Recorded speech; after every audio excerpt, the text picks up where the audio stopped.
Good morning, students.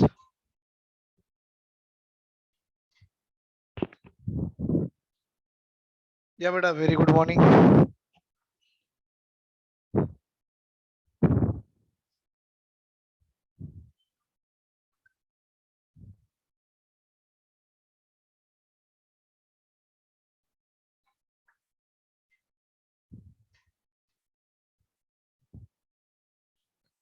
क्या बेटा मैं ऑडिबल हूँ? आप मुझे सुन पा रहे हो?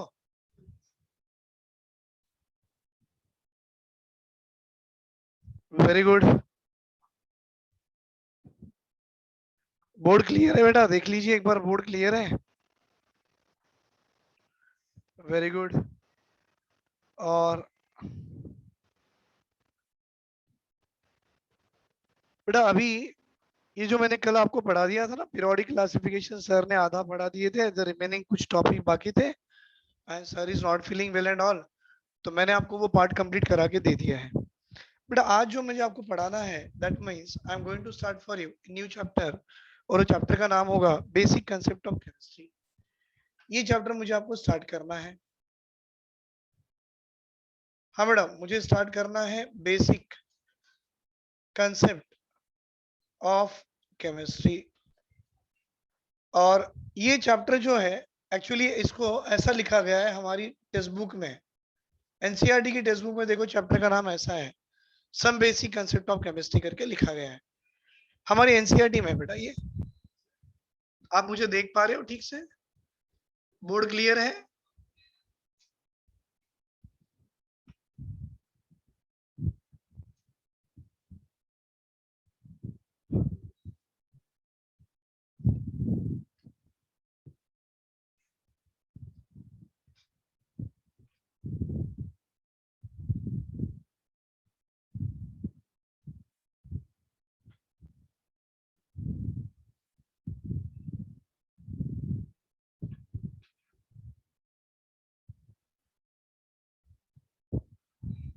Very good.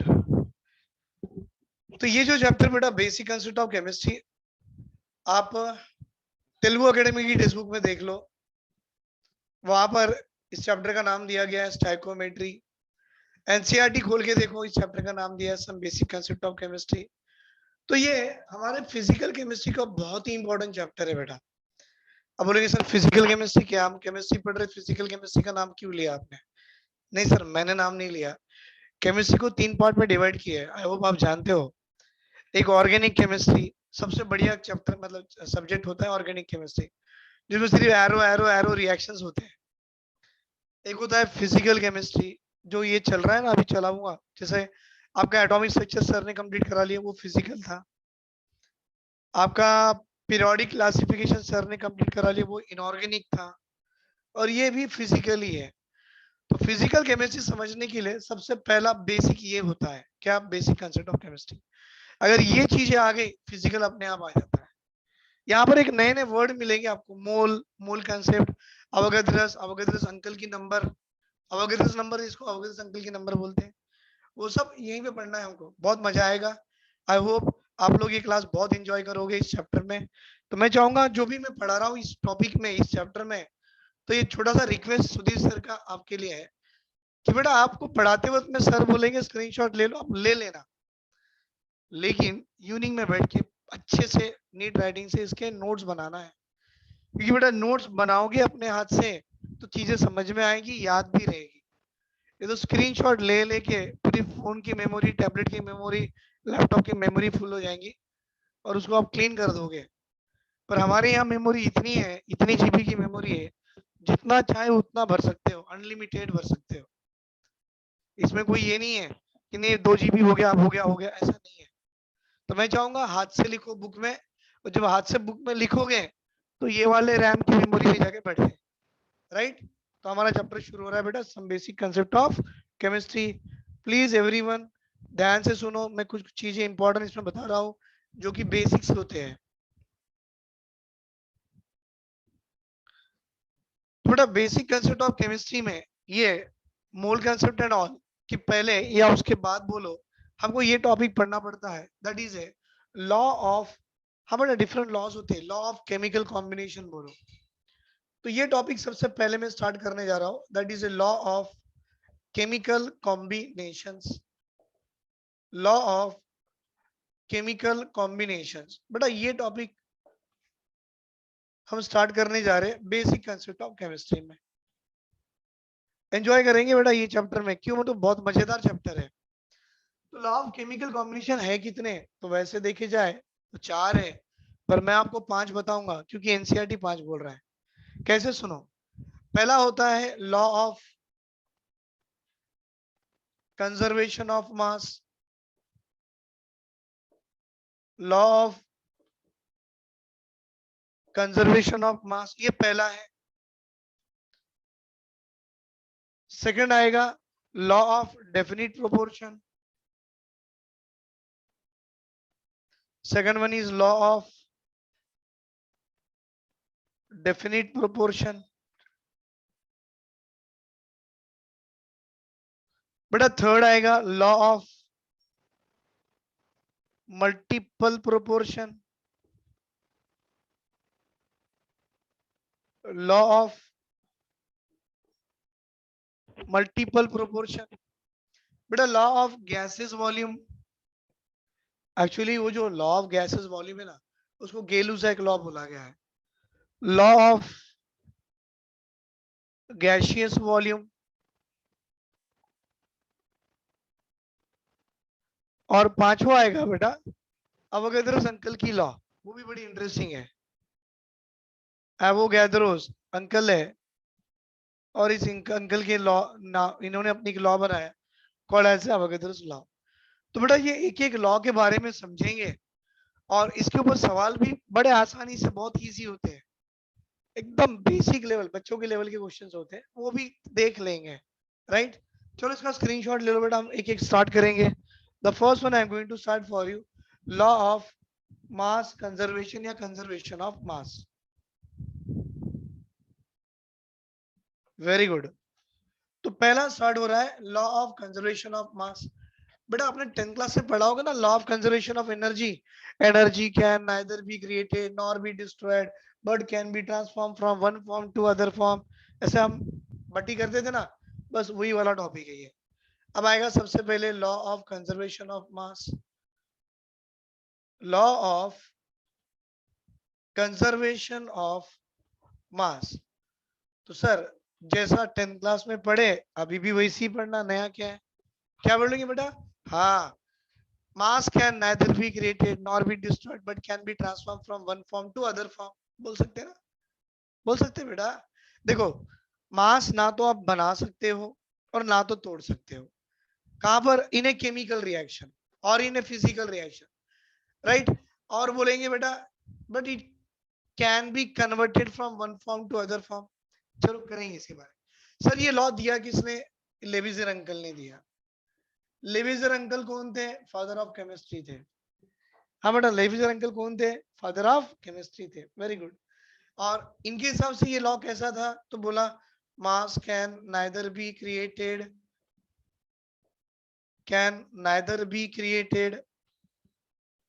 Nor be destroyed. बेटा mass can neither be created nor be destroyed. Right बेटा, कहां पर? इन्हें केमिकल और फिजिकल रिएक्शंस। बेटा रिएक्शन केमिकल का हो, देखो बेटा मैं RXN लिखता हूँ, कंफ्यूज मत होना, ये रिएक्शन है, शॉर्ट फॉर्म है। Mass can neither be created nor be destroyed in a chemical reaction और in a physical reaction but can B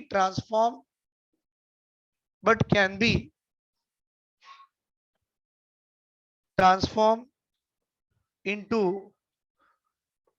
one form to another form but can be transform into one form to another form। Right बेटा, very good. और खास बात आपको ये बता दे बेटा, this law is not follow in the nuclear reaction. तो आप ये एक नोट ले लो, 2000 रुपीज का नोट सुधीर सर की तरफ से, सब बच्चों को छोटा सा गिफ्ट है। ये 2000 रुपए का नोट रख लेना, सबके काम में आएगा। क्या बेटा? This law is not applicable this law is not applicable for nuclear reaction or in nuclear reactions. अब आप बोलोगे सर ये 2000 रुपीज का नोट देके आप तो घाटे में जाओगे। नहीं, घाटे में नहीं जाऊंगा बेटा, मेरे बच्चे फायदे में रहेंगे तो उनसे डबल फायदा मुझे भी होगा। कैसे? सुनो, ये मैंने नोट के में लिख के क्यों दिया, ये नीट एग्जाम में आ चुका था। अब हम लोग ये लॉ याद करते बैठ गए, वो नहीं है। नीट एग्जाम में कितना अच्छे से पूछा, this law is not applicable in the following reaction. अब बाकी का आने वाले तो छोड़ो, नहीं आने वाले को पकड़ो, किसमें अप्लीकेबल नहीं है? न्यूक्लियर रिएक्शन में अप्लीकेबल नहीं है। आ गया, आ गया, 4 मार्क आ गए भाई। आपको 4 मार्क आ गए, आपको मेडिसिन सीट आ गई, मैं खुश हो गया। आपको आईआईटी सीट आ गई, मैं और खुश हो गया। Got the point? ऐसी चीजें पकड़ो। ले लो इसका स्क्रीनशॉट। Very good. चलो इसका छोटा सा एग्जांपल भी करके देखेंगे बेटा, इसका छोटा सा एग्जांपल भी करके देखेंगे। देखो बड़ा अच्छा एग्जांपल है, सिंपल, सब बुक में यही लिखा है, मैंने लिखा है करके नहीं, सारे बुक में यही लिखा होता है। कार्बन को कंबशन करा लो, CO2 देगा। बेटा सर इसको हम रिएक्टेंट्स बोलते हैं, और ये आने वाले को हम प्रोडक्ट्स कहते हैं। मतलब ये लॉ के हिसाब से ऐसा होना चाहिए, mass of reactant should be equal to, भाई mass of reactant should be equal to mass of product आना चाहिए बेटा। सही है ना? Mass of reactant should be equal to what? Mass of product आना चाहिए। बेटा ये जो mass of reactant is equal to mass of product कैसे आएगा? आप देखिए, कार्बन की एटॉमिक वेट कितनी है?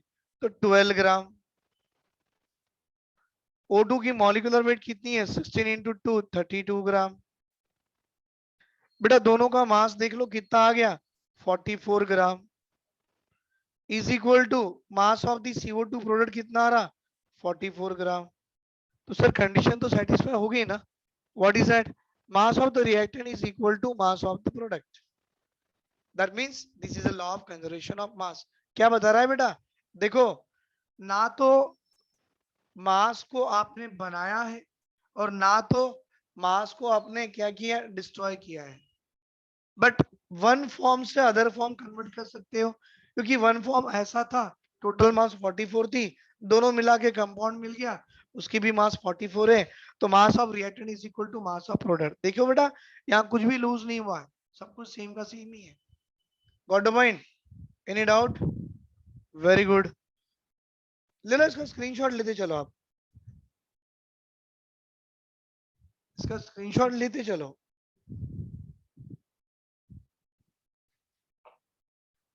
अब और एक एग्जांपल देंगे बेटा आपको।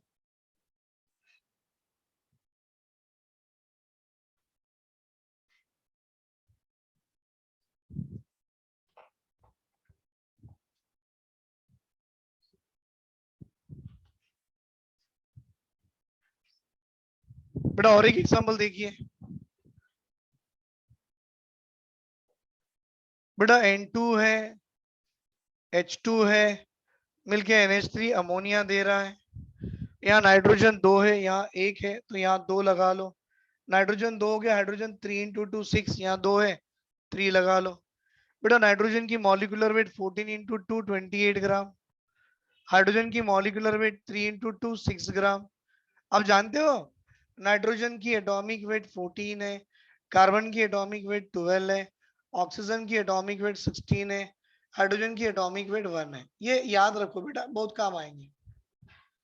और 14 प्लस 3 17, 17 इंटू 2 बेटा 34 ग्राम। भाई ये दोनों को मिला लो, 28 plus 6 34 gram. It is equal to 34 gram.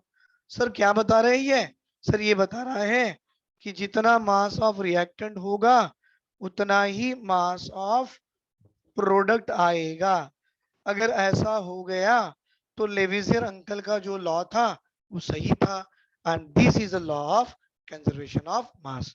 I hope सब बच्चों को समझ में आ गया बेटा ये, राइट? स्क्रीनशॉट ले लो इसका भी।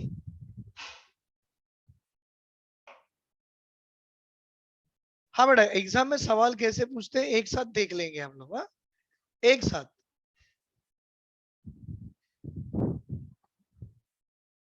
चलो अभी सेकंड लॉ पे उतरेंगे।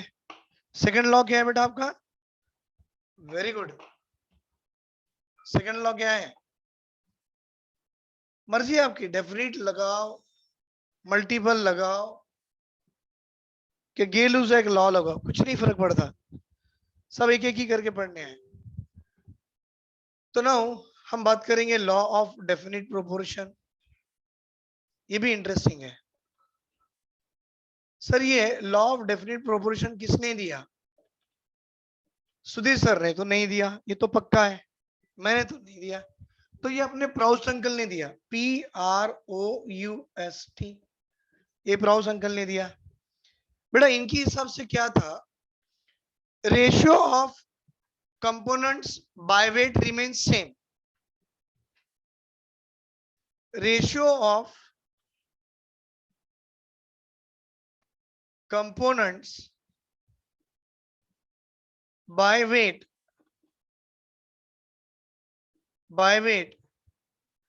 remains same. हाँ बेटा, ratio of component by wait remains same no matter what is the source of the component.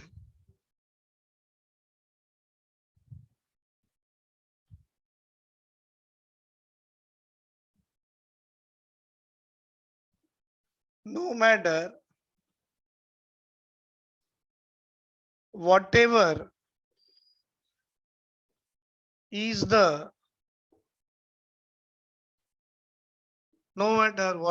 the source of component or method of preparation.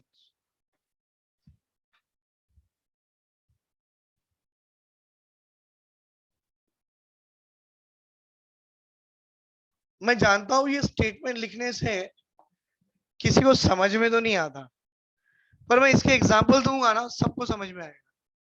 बेटा एग्जाम्पल देखो, बड़ा इंटरेस्टिंग है। मैंने बारिश में से वाटर को पकड़ा। बेटा मैंने बहते वाले पानी में से वाटर को लाया। बेटा मैंने कुएं में से वाटर को लाया, वेल वाटर। बेटा मैंने घर में हमारा टैप होता ना, टैप में से वाटर को लिया। देखो बेटा वाटर के सोर्स क्या है? बारिश, सी, वेल, टैप। मर्जी आपकी, जहां से उठाना उठाओ, लेकिन उठाओ तो वाटर। अब ये वाटर उठाने के बाद इस वाटर में क्या क्या है? बेटा एक हाइड्रोजन है और एक ऑक्सीजन है बेटा। Very good sir. हाइड्रोजन कितने? 2, एटॉमिक वेट इसकी 1, 2 into 1 1। बेटा ऑक्सीजन एक है, एटॉमिक वेट 16।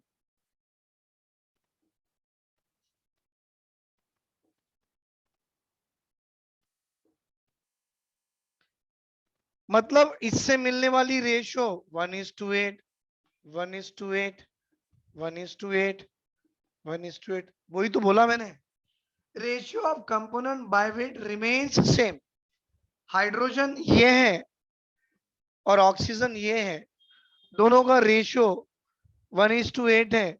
पानी आपका बारिश से पकड़े हो, वाटर आपने सी से लाए हो, वाटर आपने कुएं से निकाले हो, या वाटर आपने नल का लिए हो, सारे वाटर में हाइड्रोजन और ऑक्सीजन का रेशियो रिमेन सेम होगा। इसका मतलब this law is called as a law of definite proportion, और it is also called as a law of constant proportion. Constant का मतलब बेटा देखो, एलिमेंट्स की जो रेशियोज आ रहे हैं क्या चेंज हो रही है? ना सर, कुछ भी सोर्स हो, दी ratio of the component present in the compound remain same. तो ये रिमेन सेम है। आपको और एग्जांपल दे रहा हूं, स्क्रीनशॉट ले लो आप।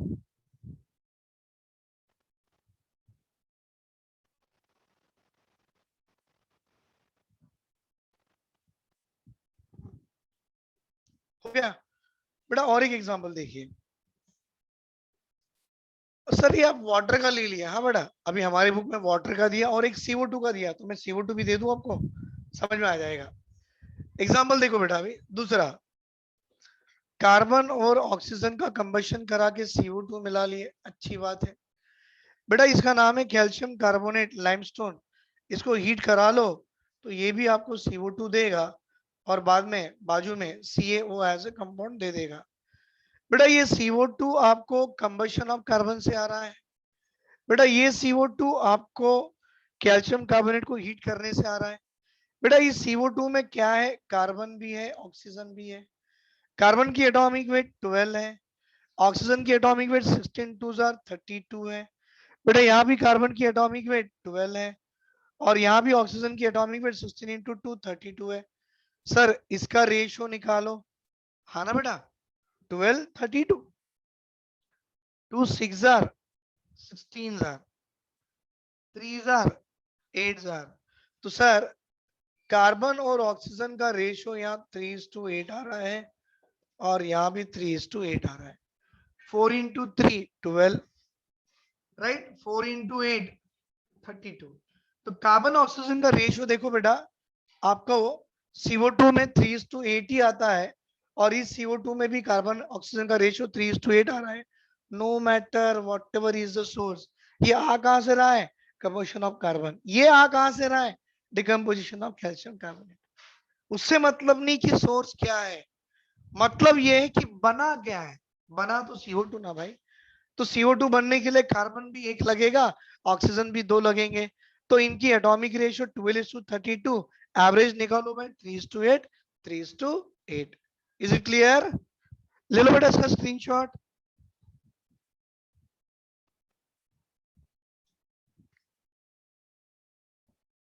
क्या बेटा थोड़ा रुक जाएंगे, मैं आपसे पूछना चाहूंगा, किसी को इसमें डाउट है तो पूछ सकते हो। बेटा मैंने कुछ ज्यादा नहीं पढ़ा है, बस छोटा सा पढ़ा है मैंने। लॉ ऑफ केमिकल कॉम्बिनेशंस क्या है।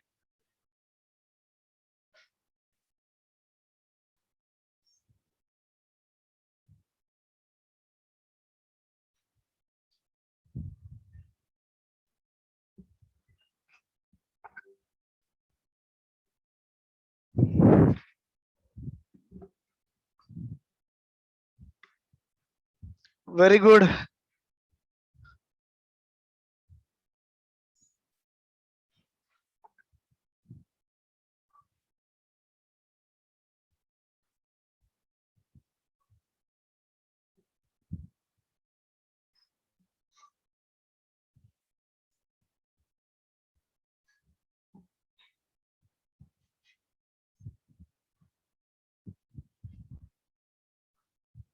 अच्छा सेकंड एग्जांपल नहीं समझ में आपको, करा देंगे बेटा करा देंगे, डोंट वरी, वो भी करा देंगे। कोई बच्चे बोल रहे जूम इन करो, सही है, वेरी गुड। बेटा जो बच्चों को सेकंड एग्जांपल नहीं समझ में आया ना, मैं उनके लिए करा रहा हूँ, देखो एक बार। हाँ बेटा ये CO2 आपको कार्बन को जलाने से आया है, ये CO2 आपको CaCO3 को डिकम्पोज करने से, डेल्टा का मतलब हीट है, गर्म करोगे फूटेगा CO2 देगा। भाई CO2 में कार्बन कितने, एक, यहाँ भी एक, ऑक्सीजन कितने, दो, यहाँ भी दो।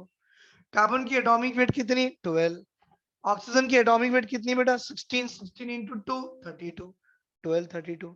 रेशियो निकालो ना भाई, देखो 4 3 12, 4 8 32, 3:8। 4 3 12, 4 8 32, 3:8। मतलब कार्बन और ऑक्सीजन का रेशियो इस CO2 में भी 3:8 है और कार्बन ऑक्सीजन का रेशियो इस CO2 में भी 3:8 ही है। तो बेटा कार्बन ऑक्सीजन का रेशियो चेंज हो रहा है, नहीं हो रहा है, नहीं हो रहा है। मतलब द कार्बन ऑक्सीजन का जो रेशियो है, कंपोनेंट का रेशियो, वो सेम होता है no matter the compound is coming from which source. भाई वो किसी से, कोई भी सोर्स से आओ, उससे मतलब नहीं, पर एक बार कंपाउंड बन गया तो उस कंपाउंड में इन एलिमेंट की रेशियो हमेशा सेम होगी, ऐसा प्राउस्ट अंकल ने बताया। और इस लॉ को हम कहते हैं कांस्टेंट प्रोपोर्शन या तो डेफिनेट प्रोपोर्शन। आया सर समझ में? देखो देखो देखो देखो सर, आया समझ में या नहीं आया? आया तो आगे बढ़ेंगे, नहीं आया तो रुक जाएंगे। Done sir. अच्छा done sir, very good, done done done done done sir. बेटा आपने नो लिखा, अब नो का मतलब मैं क्या समझना, नो डाउट समझना कि समझ में नहीं आया समझना? ऐसा आधा आधा नहीं लिखना बेटा, आधा लिखे तो मैं परेशान हो जाता हूँ। डन सर बोले तो ठीक है, अब नो बोले तो मैं क्या समझना कि अच्छा डिडंट अंडरस्टैंड, अच्छी बात है, very good very good very good. तो चलो बेटा अभी आपके लिए फिर से एक एग्जांपल लेंगे, आपके लिए। हाँ, एक्चुअली ऐसा बुक में नहीं होता है, पर सुधीर सर बच्चों को ऐसे ऐसे एग्जांपल देते हैं, बच्चे भी हंस देंगे कि सर आप केमिस्ट्री पढ़ाते हो कि क्या पढ़ाते हो। चलो भाई एक एग्जांपल करके देखेंगे। एग्जाम्पल एग्जाम्पल एग्जाम्पल एग्जाम्पल आपके लिए स्पेशली, जिसको समझ में नहीं है उनके लिए। सर हम एक दुकान में गए, एक दुकान में गए, दुकान वाले को बोले भाई एक डेरी मिल्क की चॉकलेट दे दो, तो उसने एक डेरी मिल्क की चॉकलेट दे दिया, दे दिया, एक डेरी मिल्क की चॉकलेट दे दी, बड़ी वाली अच्छी सी, अच्छी बात है। फिर हम बेकरी में गए, फिर हम कहाँ गए, बेकरी में गए, बेकरी वाले बोले भाई एक डेरी मिल्क की चॉकलेट दे दो, फिर उसने भी एक डेरी मिल्क की चॉकलेट दे दिया, उतनी जितनी बड़ी ये थी उतनी, ले लो ये 50 रुपए की थी, भाई ये भी 50 रुपए की थी, अच्छी बात है, दोनों भी डेरी मिल्क की चॉकलेट है भाई।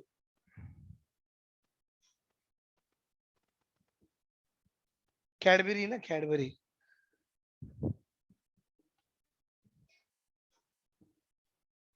चलो अब आपको लगेगा मैं तो ये तो मैंने यहाँ शॉप से खरीदा, शॉप मतलब किराने की दुकान से खरीदा, तो आप बताइए, मतलब उसी बच्चे ने आंसर करना है, सारे बच्चे नहीं, जिसको समझ में नहीं आया उसने।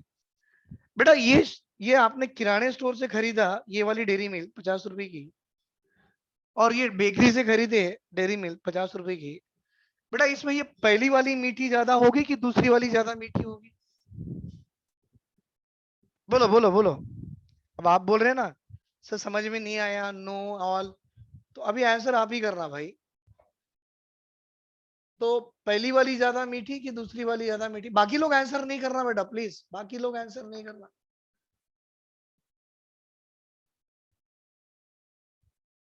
बोलो ना बेटा बोलो। सेम रहती फिर? भाई वो आपको उससे मतलब है कि आप किराने से खरीदे कि बेकरी से, मतलब है क्या? नहीं ना। हाँ मतलब है उससे, नहीं है, क्योंकि भाई चॉकलेट तो उसी कंपनी की है जहां से बन के आई। अब इससे मतलब नहीं कि इसका सोर्स किराने की दुकान की थी या बेकरी की दुकान की थी, इससे मतलब तो नहीं थी ना, क्योंकि उसमें जो कंपोनेंट्स होंगे, कंपोजिशंस होंगे, सब बराबर होंगे और दोनों की मिठास भी सेम होगी। ऐसा मत समझना कि किराने वाले से खरीदे तो मीठी कम है, बेकरी वाले से खरीदे तो बहुत ही मस्त मीठी लग रही, ऐसा नहीं होता। वही तो अपना लॉ राउस अंकल बता रहे थे। बेटा आप CO2 कार्बन को जला के बनाओ या CO2 CaCO3 को तोड़ के बनाओ, तो CO2 तो CO2 ही है ना। तो उसमें जितने कार्बन होंगे ऑक्सीजन होंगे, उतने ही कार्बन ऑक्सीजन CaCO3 से मिलने वाले CO2 में भी होंगे, तो दोनों का ratio of component by weight remain same ही होगा, no matter whatever is the source. Either वो किराने से आ रहा है या बेकरी से आ रहा है, मतलब तो नहीं है। आई होप आपको अभी समझ में आया।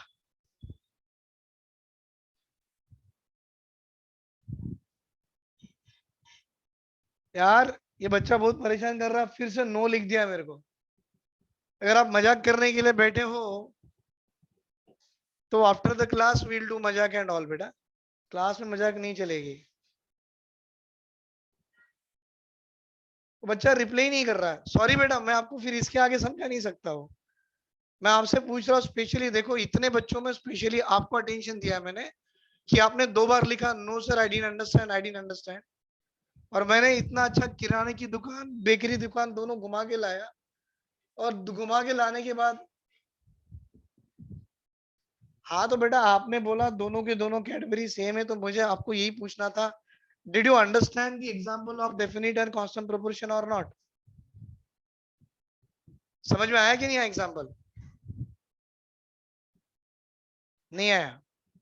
यस सर, बोलो ऐसा बेटा, फटाफट बोलो, बहुत पढ़ने का है हमको। अब इतना आराम से लेके चलेंगे तो नहीं होता ना सिलेबस, कैसे होगा बोलो। Right sir, very good.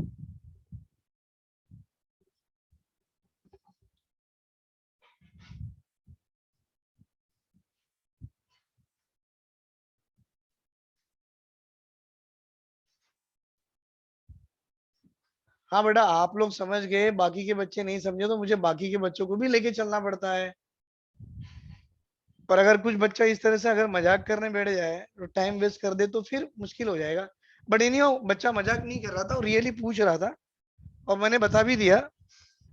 तो मैं चाहूंगा जब भी है ना ऐसे डाउट्स आ जाए ना बेटा आपको, तो आप एक बार समझ में आया तो प्लीज ऐसा बोल दो, यस सर अंडरस्टूड करके।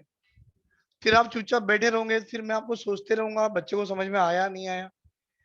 क्योंकि आपको समझ में आओ या नहीं हो आई डोंट नो, तो जब तक आगे के बच्चों को समझ में नहीं आता ना, मुझे नींद नहीं आती, मुझे अच्छा नहीं लगता। मैं चाहता हूँ कि बच्चों को सारी चीज समझ में आ जाए। इसका मतलब ज्यादा टेंशन मुझे है, इसलिए जब समझ में आ जाए तो बोल देना सर यस सर करके। चलो बेटा थर्ड लॉ पे जाएंगे अभी। ये था डेफिनिट या तो कांस्टेंट बोल सकते हो। अब थर्ड लॉ मल्टीपल, ये भी जबरदस्त लॉ है। जबरदस्त इन द सेंस बहुत अच्छा लॉ है बेटा।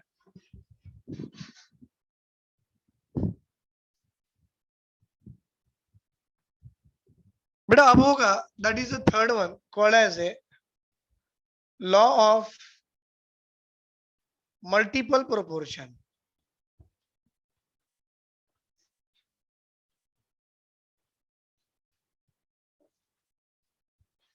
बेटा इस लॉ में अगर कभी पूछा जाए ना, इस लॉ का एक छोटा सा नोट रख लो। पर ये नोट अभी मैं 2000 का नोट नहीं दूंगा बेटा, तब से मैं आपको 2-2 हजार रुपये बांट रहा हूँ, मेरे पैसे भी खत्म हो जाएंगे ना। तो काम करो 50 रुपए का नोट रख लो। क्या है? This law is not valid for isotopes. ये law is not valid for isotopes. बेटा आइसोटोप्स को ये लॉ वैलिड ही नहीं है। तो मल्टीपल प्रोपोर्शन क्या है सुनो बेटा, एक एग्जांपल लेके बाद में स्टेटमेंट बना लेंगे। पहले एग्जांपल लेंगे। मैं एग्जांपल ले रहा हूं दो एलिमेंट का। कैसे? ये हाइड्रोजन है, ये ऑक्सीजन है। बेटा ये दोनों मिलके पानी बनाता है, अच्छी बात है। बेटा ये दोनों मिलके एक कंपाउंड बनाते हैं, ये भी अच्छी बात है। अब हाइड्रोजन है कितने? दो, एटॉमिक वेट दो। ऑक्सीजन है कितने? एक, एटॉमिक वेट 16। बन गया? बेटा हाइड्रोजन है कितने? दो, एटॉमिक वेट ऑफ हाइड्रोजन दो। ऑक्सीजन है कितने? दो, 16 इंटू टू 32। बेटा इसका रेशियो निकालो 1:8। इसका रेशियो निकालो 1:16। रेशियो है ना, 2:16 को 1:8 लिखते हैं मालूम। 2 1s are 2, 2 8s are 16, 2 1s are 2, 2 16s are 32। बन गया? नहीं समझे? मतलब मैंने कुछ समझाया नहीं, स्टेटमेंट नहीं दिया, मैंने एग्जांपल लिया। बेटा ये एग्जांपल बताता है जब दो एलिमेंट कंबाइन होते हैं। एक काम करेंगे,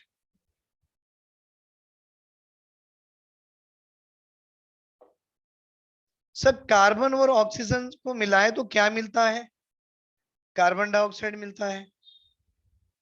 कार्बन ऑक्सीजन को मिलाए तो क्या मिलता है? कार्बन मोनोऑक्साइड मिलता है। कार्बन कितने? एक, एटॉमिक वेट 12 12। ऑक्सीजन कितने? दो, 16 इंटू टू 32। कार्बन कितना? एक, एटॉमिक वेट 12। बेटा ऑक्सीजन कितने? एक, एटॉमिक वेट 16। बेटा इनका रेशियो निकालो। बेटा इनका रेशियो निकालो, कितना आएगा? 12:32 बनाओ भाई। राइट।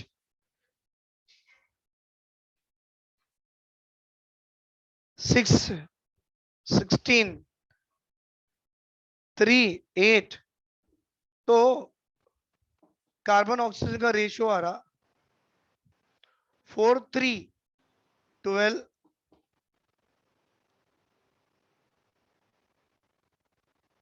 4 8s are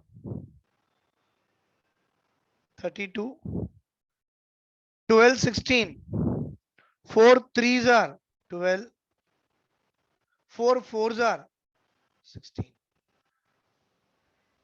ये भी बेटा हाइड्रोजन ऑक्सीजन का रेशियो है, ये कार्बन ऑक्सीजन का रेशियो है।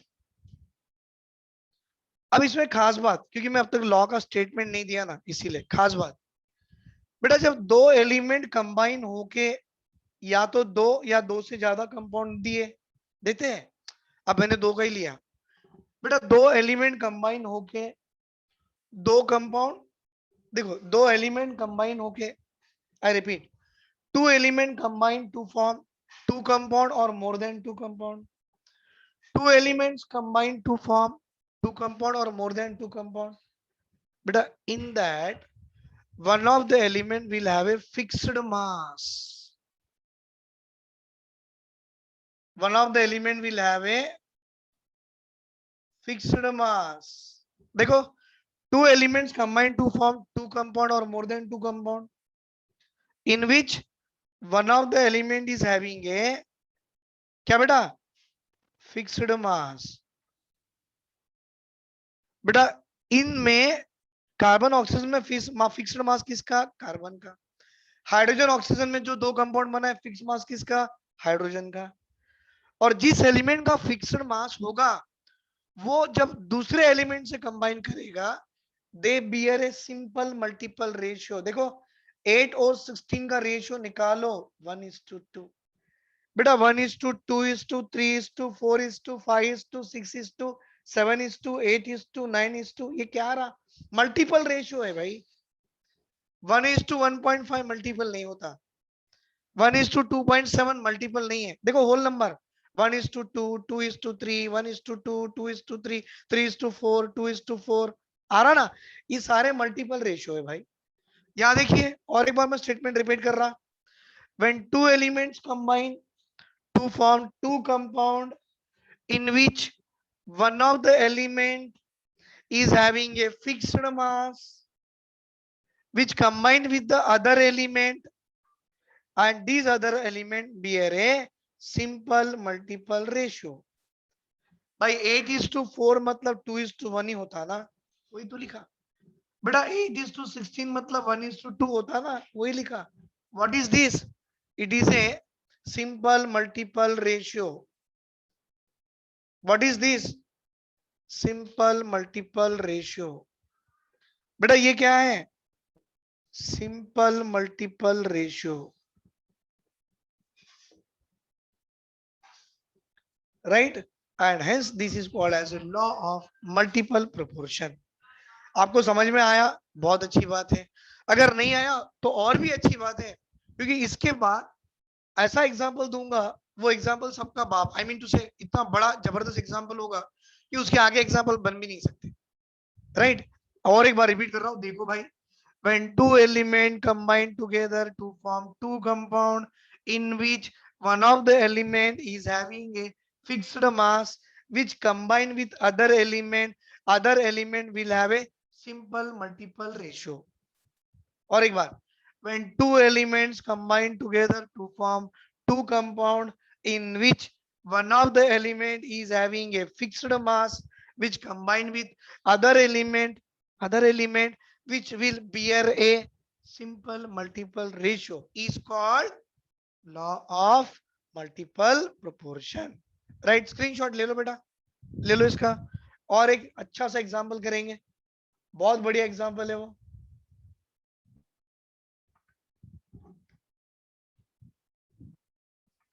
सर आपने स्टेटमेंट लिखा के नहीं दिया, जानबूझ के नहीं दिया बेटा मैंने। क्यों, क्योंकि पहले एग्जांपल समझाना पड़ता है इसमें और बाद में स्टेटमेंट बच्चों से लिखवाना पड़ता है। क्योंकि ये लॉ ऐसा है बेटा, अगर स्टेटमेंट लिखवा के एग्जाम्पल कराए ना तो 100 में से 10 बच्चों को समझ में आता, और ऐसा एग्जाम्पल देके बच्चों से स्टेटमेंट करवाए ना तो 100 में से 200 बच्चों को समझ में आता। तो बोलेंगे 100 में से 200 कैसे, भाई जो 100 बच्चे बैठे उनको तो आएगा ही आएगा, 100 बच्चों के और 100 दोस्त है ना, वो जाके उनको बताएंगे बेटा ये लॉ ऐसा है ऐसा है। आप बोलेंगे सर आप क्या बोल रहे हैं, आपको भी समझ में आ रहा है क्या? नहीं, कभी कभी है ना चीजें मुझे भी समझ में नहीं आती, लेकिन मैं चाहता हूँ आप तो समझ जाइए बेटा। देखो, अब देखो मैं आपको जो एग्जांपल दे रहा हूँ वो एग्जांपल सबका बाप है, इन द सेंस इतना मस्त एग्जांपल है, वेरी गुड एग्जांपल बेटा। ऐसा मुझे लगा था, मुझे लगा कि ये दो एलिमेंट है, कौन से भाई? एक नाइट्रोजन होगा और ये ऑक्सीजन होगा, ये दो एलिमेंट है, अच्छी बात है बेटा। ये दो एलिमेंट कंबाइन होके क्या क्या बना सकता है? सर क्या क्या नहीं बना सकता है वो पूछो। इसका नाम है नाइट्रस ऑक्साइड, जिसको हम लाफिंग गैस बोलते हैं, वो है ना, ऐसा सूंघ लो ऐसा हंसते रहते हैं, वो लाफिंग गैस है, नाइट्रस ऑक्साइड है भाई। इससे कंबाइन होके आपको ये नाइट्रिक ऑक्साइड भी मिलती है। हाँ बेटा, नाइट्रिक ऑक्साइड। इसके ऊपर एक जोक भी है, बच्चों को मालूम है कैसा? एक टीचर एक बच्चे से पूछती है, बेटा आप जानते हो nitrogen gas when combining with oxygen what it form? बच्चा बोलता है नो, नहीं समझे? What the teacher is asking, do you know when nitrogen gas combined with the oxygen gas what it gives? वो बोलता मैडम नो। नो का मतलब answer आ गया, एक्चुअली बोलना चाहता मुझे नहीं मालूम। जैसे ही बोलता है मैडम नो, मैडम बोलती वेरी गुड सिट डाउन। बच्चा खुश हो जाता है, अरे भाई मैंने तो नो बोला, मैडम ने वेरी गुड बोली। एक्चुअली बच्चे ने नो बोला, मैडम को मालूम था एनओ ही बनने वाला है, नाइट्रिक ऑक्साइड। वेरी गुड बेटा। फिर एन और ओ जुड़ के आपको और एक ऑक्साइड देता है, कौन सी वाली ऑक्साइड देगा? N2O3 वाली। बेटा ये जुड़ के और एक गैस देगा, कौन सा देगा? N2O4 देगा। बेटा वो जुड़ के और एक कंपाउंड देगा, N2O5 देगा। देखो अपना स्टेटमेंट क्या था, जब दो एलिमेंट कंबाइन हो जाए इट फॉर्म टू और more than two compound. Sir आपने तो मोर देन टू कंपाउंड ही बना दिए, got the point? Yes sir. अब इसमें ढूंढना है नाइट्रोजन कितने, दो। Atomic weight of nitrogen 14, 14 into two 28। बेटा नाइट्रोजन की एटॉमिक वेट 14 एक ही है, तो पकड़ लो 14। बेटा ये 2, 14 into two 28, 14 into two 28, 14 into two 28। अच्छी बात है सर, ये सब 28 है तो इसको क्यों छोड़ू मैं? तो भाई इसको इंटू टू करके 28 बना सकते हो, कैसे बाद में बताएंगे, रुको रुको। ऑक्सीजन कितना? एक 16, कितना? एक 16, कितने? तीन, 16 into three 48, 16 into four 64, 16 into five 80 बनता है बेटा। 16 इंटू फाइव 80। भाई ये 80 है, 64 है, 48 है, 16 है, 16 है, यहाँ कुछ गड़बड़ लग रहा है, तो मैंने चाहा इसको भी 2 से मल्टीप्लाई करो, इसको भी 2 से मल्टीप्लाई करो, तो सर ये बन गया 28 और ये बन गया 32। बेटा ये 16, 32, 48, 64, 80 ये मल्टीपल रेशियो नहीं लग रहे? Very good. 28, 28, 28, 28, 28 ये सब का सब क्या हो गया? Fixed mass. क्या हो गया? Fixed mass. और जिससे कंबाइन हो रहे हैं वो सारे element are multiple ratio, multiple bear a simple multiple ratio. कैसे बेटा? ये 1 है तो ये 2 है, ये 3 है, ये 4 है, ये 5 है। जमरा बेटा? क्या आ गया? 1:2:3:4:5। सुधीर सर ने अभी बताया थे, this is called as a what? Simple multiple ratio. Sir it is called as a what? Simple multiple ratio. Law बन गया ना भाई? नहीं बना? देखो, when two elements combine to form two compound or more than two compound in which one of the element will have a fixed mass, and when it combined with the other element bear a simple multiple ratio are called as a law of multiple proportion। लिख लो बेटा statement इसका, कैसे लिखोगे? when two elements combine to form two or more than two compound, है ना बेटा? when two element combine to form two or more than two compound, then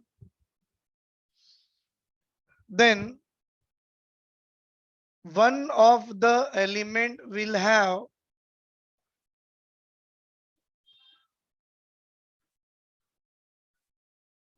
fixed mass and it combined with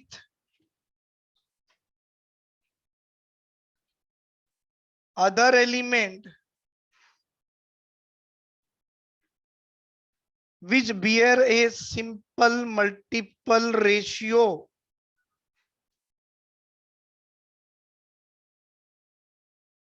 to each other. Beta bear a simple multiple ratio to each other is the law of multiple proportion. इसीलिए मैंने statement पहले नहीं दिया बेटा, मैं चाहता था पहले ये चीजें समझ में आ जाए, स्टेटमेंट आप अपने आप बना लोगे। आई होप सबको समझ में आ गया होगा, राइट? स्क्रीनशॉट ले लो इसका।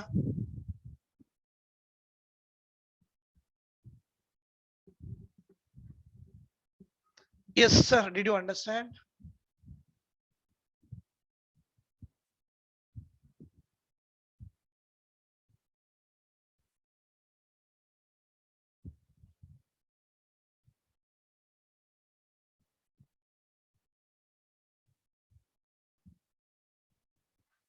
बेटा एक बच्चे का रिक्वेस्ट आया है, sir please repeat what you have told now slowly. मुझे समझ में नहीं आया बेटा, व्हाट डज इट मीन?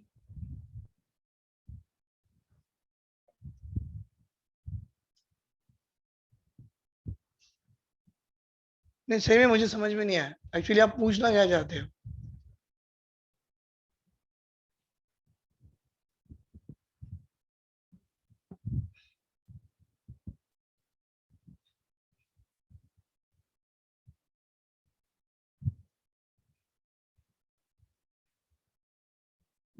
अच्छा किसी को डाउट है इसमें?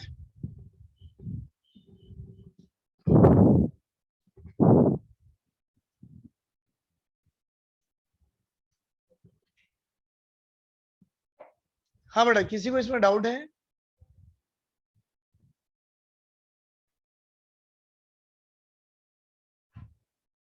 नहीं है? अरे वाह।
बेटा फर्स्ट एंड सेकंड एग्जांपल में सुनो तो, फर्स्ट एंड सेकंड एग्जांपल में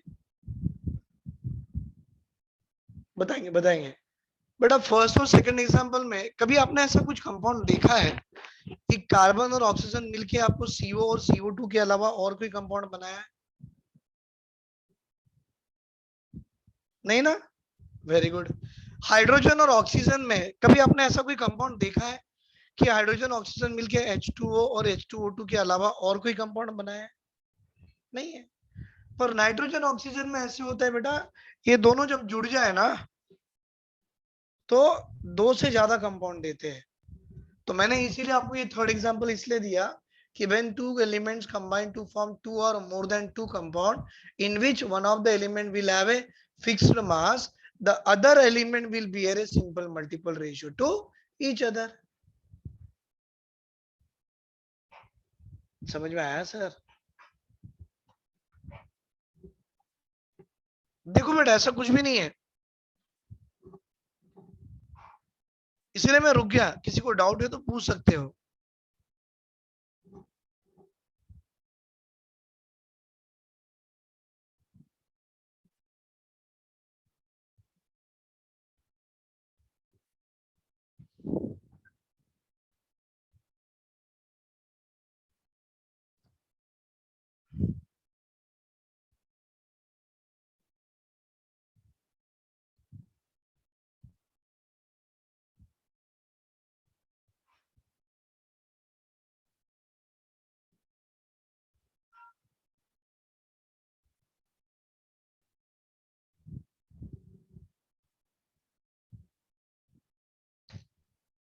No sir, I don't have doubt, but I want to know that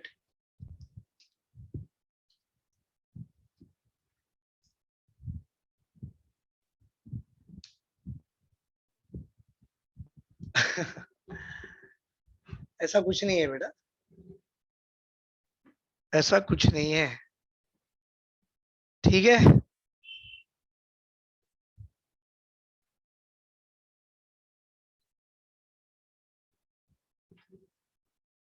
चलो आगे। हाँ, किसी बच्चे ने ये पूछा कि सर ये लॉ दिया किसने है। अब ये लॉ सुधीर सर तो नहीं दे सकते, दे सकते क्या, आप ही बोलो। दे सकते हैं, कैसे देंगे सुधीर सर। भाई अगर सुधीर सर लॉ देने गए तो पढ़ाएगा कौन फिर आपको। नहीं, अगर ये लॉ सुधीर सर देने गए तो आपको पढ़ाएगा कौन।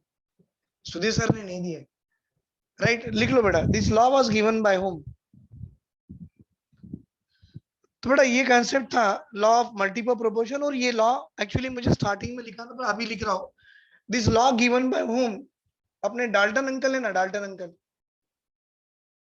John Dalton. डाल्टन अंकल की एटॉमिक थ्योरी याद आ रही है, वो एटॉमिक स्ट्रक्चर में पढ़ाते हैं बेटा। एटॉमिक स्ट्रक्चर में उन्होंने बताया था, डाल्टन अंकल की एटॉमिक थ्योरी थी कि it is the smallest indivisible particle, जो पार्टिकल टूटता नहीं ना उसको बोला गया है ना, जो नहीं टूट पा रहा उसको एटम बोला था, जबकि वो गलत था। पर एनी हाउ, डाल्टन अंकल थे बेटा, तो ये लो अपने डाल्टन अंकल ने दे दिए थे, राइट। लिख लो बेटा, आगे बढ़ेंगे।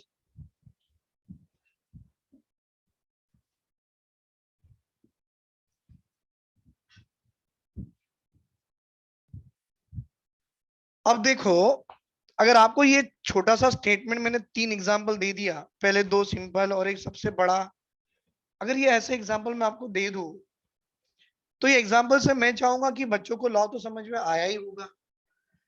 अगर सही में आपको समझ में आया या नहीं आया, अब ये क्लैरिफाई हम करेंगे। एक छोटा सा क्वेश्चन देखें, ऐसे क्वेश्चन मेंस में पूछे जाते हैं। हाँ बेटा, आईआईटी मेंस में पूछे जाते हैं, सही में बता रहा हूं मैं। अब कौन से साल में पूछा एग्जैक्टली वो तो नहीं मालूम, पर ऐसे टाइप के क्वेश्चन मेंस लेवल में जरूर पूछे जाते हैं।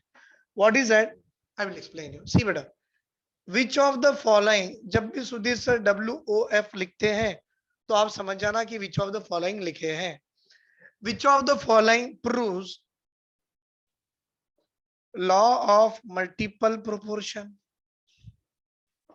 या which of the following pair लिख दो चल जाएगा। Which of the following pair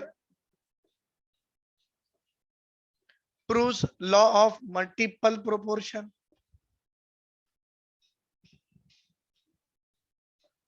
तो पहला एग्जांपल मैं आपको ये दूंगा, सर क्या ये दोनों pair law of multiple proportion prove करते हैं। मुझे नहीं मालूम, मैं पूछ रहा हूं। क्या बेटा इसके अलावा ये दोनों pair law of multiple proportion prove करते हैं। सर इसके अलावा क्या ये दोनों के दोनों pair law of multiple proportion prove करते हैं, या ये दोनों के दोनों law of multiple proportion prove करते हैं। देखो आंसर बोलो बेटा, क्या आना चाहिए। एवरीवन, क्लास में 80 बच्चा है, 80 के 80 आंसर आना चाहिए, 80 के 80 आंसर्स आना चाहिए। अगर 80 रिस्पॉन्सेज आएंगे भाई तो हम आगे बढ़ेंगे। 79 भी रिस्पॉन्स आया तो सुधीर सर नहीं पढ़ाएंगे, क्योंकि मैं चाहता हूँ सबको समझ में आ जाए क्या पढ़ रहे हैं और आंसर क्या होना चाहिए।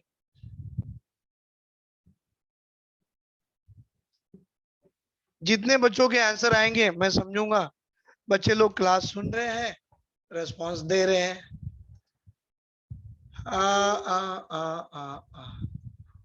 एक बच्चे का आ गया, 2 बच्चे का आ गया, 3 आ गया।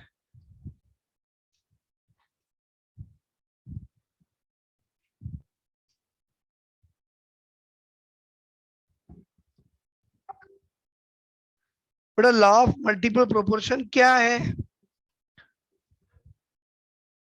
देख लो। Very good, very good. Very good. आराम से, मुझे जल्दी नहीं है बेटा, मुझे कुछ भी जल्दी नहीं है।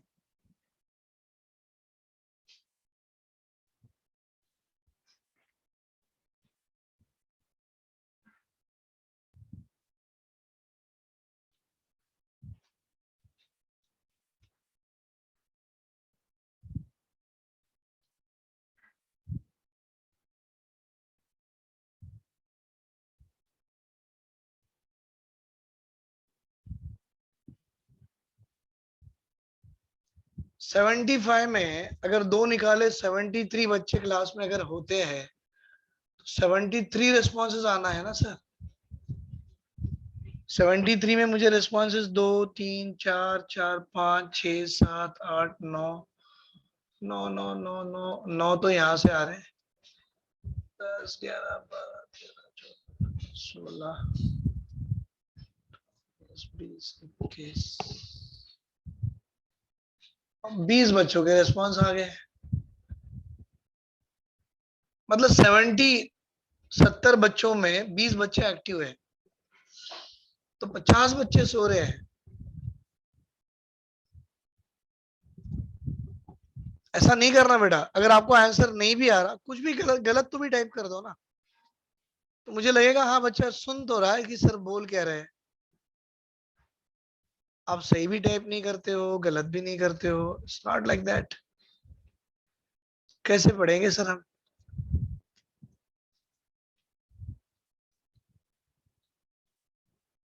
तो बेटा 50 बच्चे सो रहे हैं ऐसा दिख रहा है मुझे, 50 बच्चे सो रहे हैं, 20 बच्चे एक्टिव हैं। अगर ऐसा चलेगा तो सर मैं क्लास नहीं पढ़ाऊंगा। बेटा यहाँ देखिए, विच of the following pair prove law of multiple proportion. Multiple proportion में क्या था, अगर कोई दो एलिमेंट कंबाइन हो जाए, तो दो एलिमेंट से मिलने वाले कंपाउंड या तो दो से ज्यादा। भाई यहाँ हाइड्रोजन सल्फर को मिला है तो H2S ठीक है, ऑक्सीजन कहाँ से आया, काम का नहीं है। कार्बन और क्लोरीन अगर मिलता है तो कार्बन क्लोरीन का कंपाउंड, कार्बन क्लोरीन का कंपाउंड आना चाहिए, तो यहाँ हाइड्रोजन कहाँ गया, ये भी काम का नहीं है। बेटा यहाँ ऑक्सीजन हाइड्रोजन कंबाइन होते हैं, तो यहाँ ऑक्सीजन हाइड्रोजन का कंपाउंड एक और दूसरा अलग आना चाहिए, दोनों सेम आ गए, काम का नहीं है। नाइट्रोजन ऑक्सीजन कंबाइन होते तो दो अलग अलग कंपाउंड नाइट्रोजन ऑक्सीजन के ही आए हैं, और आंसर आपका यही होगा। कैसे, सुनो भाई। Nitrogen 14 into 2 28 is to 16। कितना बेटा ये 14 इज टू 16। किसकी मास सेम है, ऑक्सीजन। किससे जुड़ रहा है, नाइट्रोजन। बियर है 14 is to 28, 1 is to 2, simple multiple ratio. बोला ना बेटा, दो एलिमेंट अगर नाइट्रोजन ऑक्सीजन कंबाइन होते हैं तो दो या दो से ज्यादा कंपाउंड देंगे, जिसमें जिसमें one of the element will have a fixed mass, one of the element will have a what sir, fixed mass, which combine with other element bear a simple multiple ratio, are called as a law of multiple proportion given by Dalton uncle। किसने दिया बेटा ये, sir ये Dalton uncle ने दिया। तो answer आपका क्या आएगा, फोर्थ ऑप्शन आएगा। राइट, स्क्रीनशॉट ले लो बेटा इसका।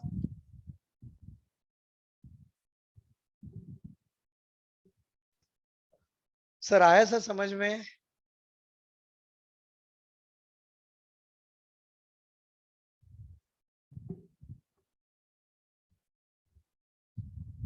पक्का?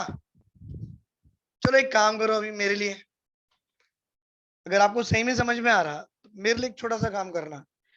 लेकिन देखो बेटा, अभी लास्ट टाइम मैं बता रहा हूँ, 50 बच्चों का रिस्पॉन्स नहीं आया, 50 बच्चे सो रहे, सबका रिस्पॉन्स आना चाहिए। विच of the following pair does not follow, which of the following pair does not follow law of multiple proportion. सुनो,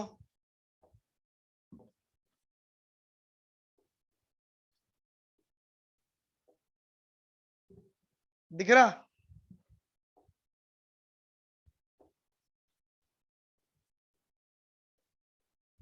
दिख रहा?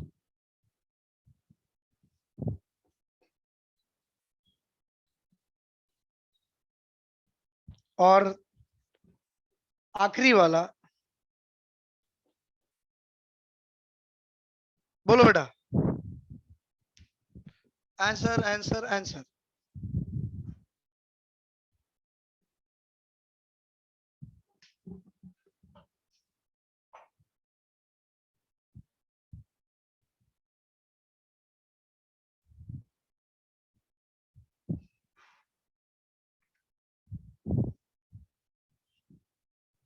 Very good very good very good.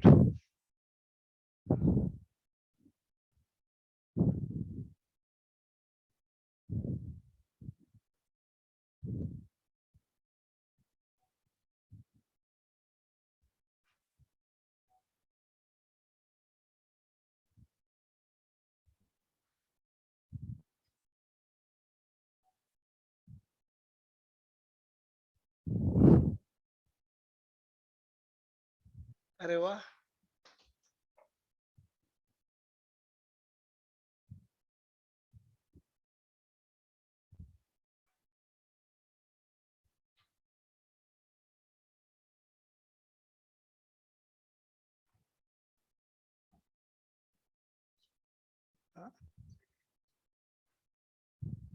वो बच्चों को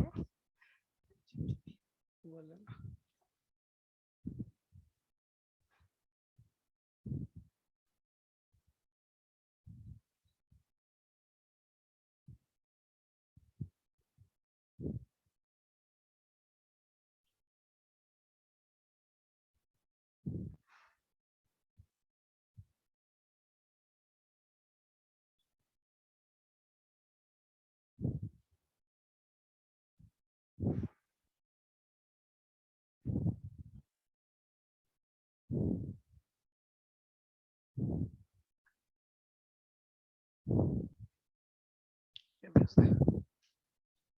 Addition potential।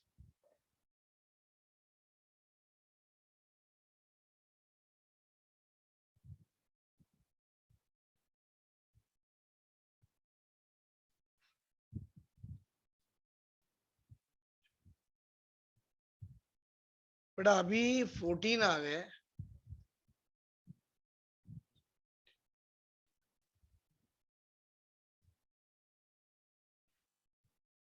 और यहाँ 24।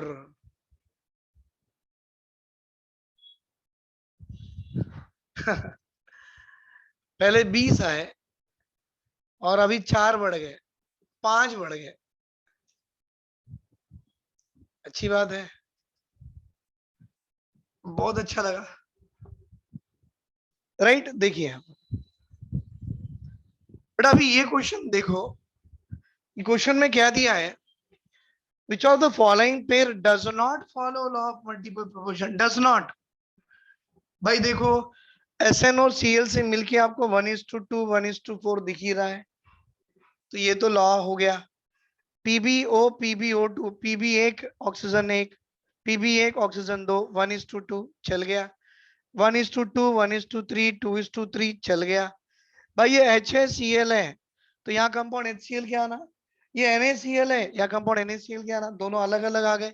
विच ऑफ द फॉलोइंग फिर डज नॉट फॉलो बेटा, option 4 is does not follow law of multiple proportion. Clear है बेटा, देख लो इसको, स्क्रीनशॉट ले लो।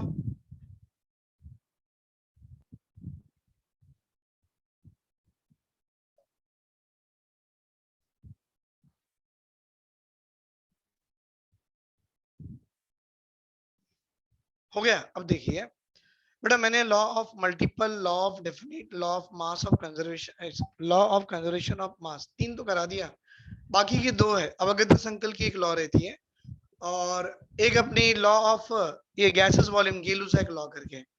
तो मैं चाहूंगा बेटा इसको हम नेक्स्ट क्लास में पढ़ लेंगे।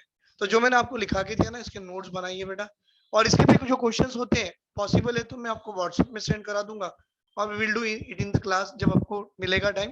But I will try to send by the WhatsApp वो क्वेश्चंस, इसके आप एक बार बैठ के ट्राई कर लेना, अगर नहीं आया हम क्लास में भी डिस्कस कर लेंगे। राइट, थैंक यू बेटा, thank you very much, have a great day, take care, bye.